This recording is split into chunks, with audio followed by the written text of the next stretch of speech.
Bonjour à toutes et à tous, je suis Thomas Cotinet, conseiller municipal d'opposition à Europe Écologie Les Verts à Taverny et conseiller communautaire au Val-Parisis.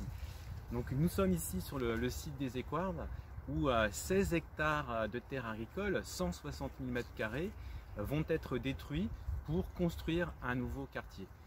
Donc une destruction qui va augmenter la pollution avec plus d'1 millier de véhicules supplémentaires, alors qu'à Taverny nous avons déjà pas mal de pollution, des difficultés à circuler et à stationner, mais c'est également la destruction d'une capacité nourricière et bien évidemment d'un espace de biodiversité, mais aussi la destruction d'un puits de fraîcheur, alors que nous vivons canicule sur canicule les étés derniers.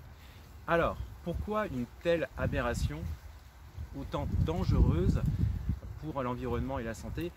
Comment est-ce possible? Alors nous sommes au sein de l'agglomération du Val-Parisis qui compte 15 communes, qui est d'ailleurs la plus grande agglomération du Val d'Oise en nombre d'habitants, devant Cergy-Pontoise, donc une institution très importante. Cette communauté d'agglomération a proposé un plan clair, un plan climat, air, énergie et territoire. Et au sein de ce plan climat, air, énergie et territoire, il n'y a aucune mesure de lutte contre l'artificialisation des sols, aucune action. J'ai proposé qu'on le fasse, il m'a été répondu qu'il ne fallait surtout pas le faire pour ne pas s'opposer à la construction. Donc voilà, on en est là en 2021 à Taverny et dans le Val-Parisis, malgré les rapports du GIEC qui ont documenté l'impact très négatif qu'avait l'artificialisation des sols sur le climat, sur le réchauffement climatique. Alors, à qui profite le crime? Pourquoi une telle aberration? Les logements qui vont être construits ici, au sein de cette ZAC, au sein de la zone d'aménagement concerté, vont produire un bénéfice au sein des comptes de la ZAC, et ce bénéfice va permettre de financer d'autres projets ailleurs à Taverny, dont certains sont également dangereux et aberrants.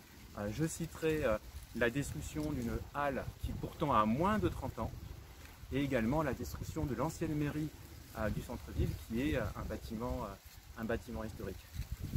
C'est d'autant plus étonnant que depuis une dizaine d'années, un grand nombre de villes font des efforts pour aménager autrement. Il n'y a pas de fatalité à continuer à détruire les terres agricoles et les espaces verts pour construire du logement ou des équipements.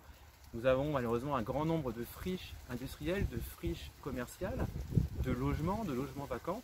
Il est possible de bâtir, d'aménager, de construire autrement en utilisant en priorité des bâtiments qui ont été déjà construits. Donc voilà, l'heure est grave, mobilisons-nous. Il faut sauver les terres agricoles d'Île-de-France, à Gonesse, à Thoiry, au Val-Bréon, à Aubervilliers dont les jardins sont menacés, et malheureusement aussi à Taverny où la majorité veut détruire ces 16 hectares de terres agricoles.